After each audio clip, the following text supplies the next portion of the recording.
Dan, welcome. Appreciate it. Thanks for having me. So what brings you from the West Coast to the East Coast here? Yeah, well, I'm from the East Coast originally, right. from Duke. the Boston area. But you spent time at Duke too, Yep, you're a Bostonian. I went to Duke, and Yeah. I moved all the way down the East Coast to Mayo Clinic in Florida, and then I shot west about 20 years ago now. And you're an MD and a businessman too. Yep, exactly. And then what brought me here today is this conference. Two of my companies from my incubator are actually three. One's a showcase company and two are accelerator companies. So we have a pretty big representation here at in Medtech Innovator. Flesh out the incubator for our audience.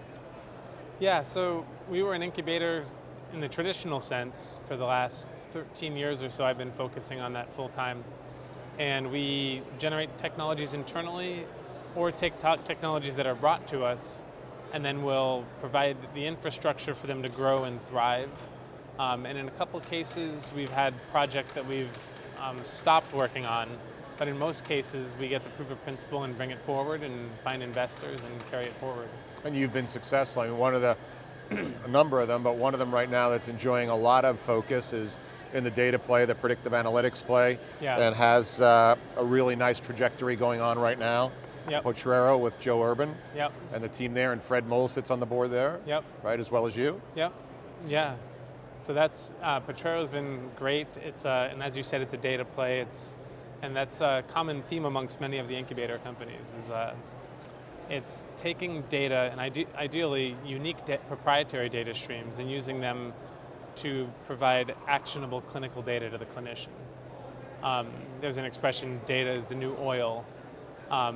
And in so much as you can get a proprietary data stream, you have a massive gusher. That's going to be a huge victory for everybody and a win-win-win for patients, healthcare, and the company. Yeah, and one of those that that's here today is Respirix as well. Yep. And that's a very interesting tech that is going to take a signal, if not before, we would have not known about. Yeah, and so it gathers a lot of the signals that you currently get in medicine, all the different vital signs, but it also gathers two unique proprietary data streams, all from the breath that we've shown correlate to stroke volume, the functioning of the heart, and also can pick up on incipient lung disease before it actually occurs. And what's it addressing? Is it addressing heart failure? It started off as heart failure, and then we realized it could do much more. The top three causes of admission and readmission in the US are all related to the lungs: COPD, CHF, and community-acquired pneumonia. So, and in many cases, it's difficult for the physician to distinguish between those three. So we have a technology that can pick up on each of those three using the variety of data streams that we're collecting, a couple of which, as I mentioned, are proprietary. We can pick up on each of those three early and help distinguish between each of those three as well. And those are three of the most costly conditions for the healthcare system. Each of them are double-digit billions in terms of what it costs the healthcare system every year. And as an example, one of those models we mentioned earlier is Potrero. That's addressing a $10 billion a year acute kidney injury market, right? Yep. Even if you just look at AKI, it's $10 billion a year, so it's huge. I forgot who the quote was from, but they said if you want to have $1 billion company, you better be tackling a multi-billion dollar problem. Yeah. It's like if you want to become if you're in the, what industry is it? If you want to become, I think it's professional sports or something. Yeah. Right, you better start with 100 million if you want to end up with 10. Yeah, right? exactly. It's the same thing. And there seems to be an underlying sort of current, and you use data, predictive analytics, and you can leverage that amongst other therapies or other potential solutions out of Theranova, right? Yeah, exactly. And so that's pretty much what we've done is we have looked, in our last few companies, we've looked at commodity devices and added functionality to them, typically data capture. For core devices, we have a PICC line, we have a feeding tube, Potrero is a urinary catheter, and each of those we've added proprietary sensors to them to capture data streams from the body. They're all core spaces in the body. And so you can capture data from them to better ensure that they're placed correctly and to drive clinical actions. in a predictive fashion before something becomes catastrophic. Yep, that's the goal. Yeah, and as an example, I come back because I'm most familiar with Porturo. We're hitting core body temperature, lung volume, heart rate, respiration rate. Yep. And then we'll use an algorithm to predict an AKI function hours and hours before that catastrophic event may happen. Yep, and so our current AKI algorithm relies on intra-abdominal pressure, which as the intra-abdominal pressure rises, the pressure on the kidney actually reduces urine output, and that's known by, if you talk to a laparoscopist, when they put the gas in the belly to do the laparoscopy, the kidneys shut down. So we use intra-abdominal pressure, and then we track and trend urine output. And we've shown that by looking at urine output and how it diminishes over time and its variability over time, you can get an indication that the kidneys are shutting down. I love the fact that you're looking at these therapies that seem to be simple in nature, are already standard of care, Yeah. and you're looking to add a sensor and get actionable data off of them. The FDA approval pathway, what does that feel like? In almost every case, of the ones I've mentioned, it's a 510K clearance. So it's substantially equivalent to existing devices, and usually it's a straight 510K. I think in one case it'll be a de novo 510K, we suspect. But it's still a 510K, it's not a PMA. And we were chatting earlier, are you here also for something in the ortho space? Yeah, that's a little bit of a departure.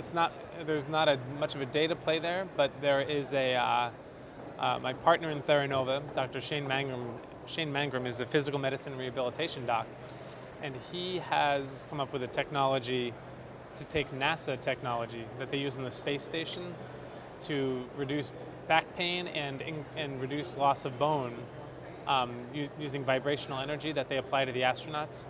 He's developed a technology that takes that down to Earth, where you can provide that vibrational energy over the sacrococcygeal region, and that can increase bone density, we're hoping to show, in the hips and lower spine, the two areas that are most susceptible to osteoporosis.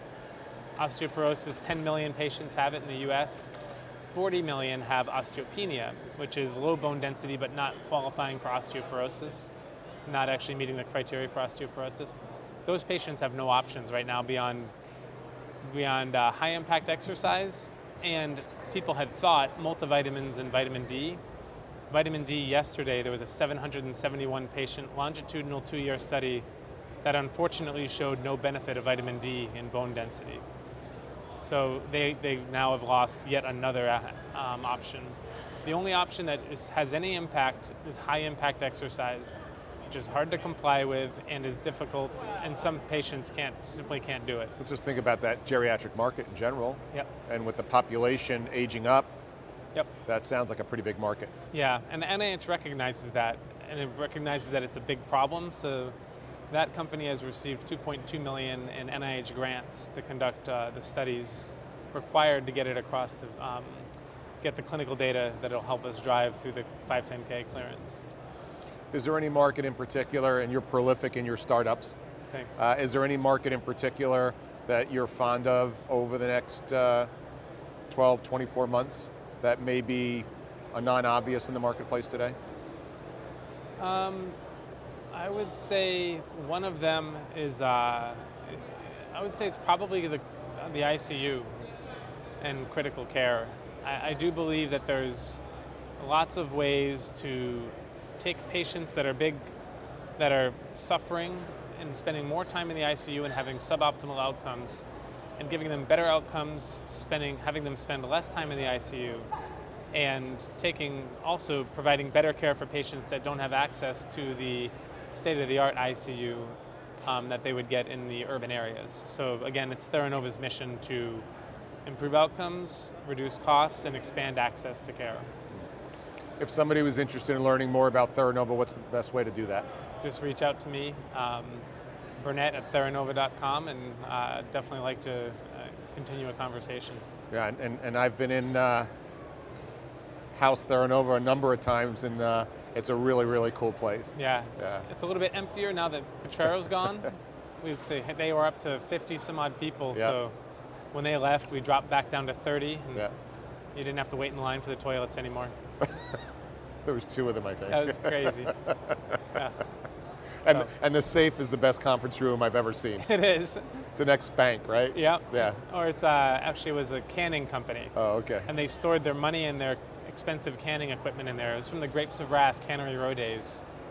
Isn't that crazy? Wow. I love the history of the building. It's a great history, Yeah. yeah. Well, thanks for coming. Thanks for having me. You bet, thanks. Alrighty.